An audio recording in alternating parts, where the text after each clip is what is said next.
Hi guys, good morning. Ayan, magluluto kami ng ginataang tulingan.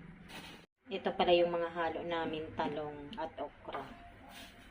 Papaksiwin muna ni Ate Linda yung tulingan bago namin gagataan. Ayan, gagawin mo muna ng asin. Paksiwin mo muna.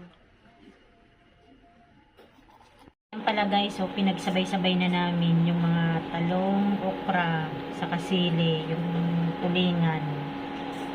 Paksiw muna natin. Gagata sa ating Linda.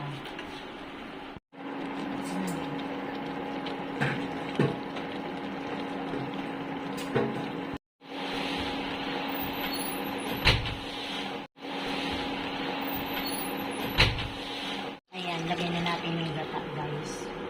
Wow, sarap na naman yan. Ayan, kumukulo na pala guys. Guys, nilagyan pala namin ng kunting hipon. Ayan, lagyan pala natin ng magic sarap.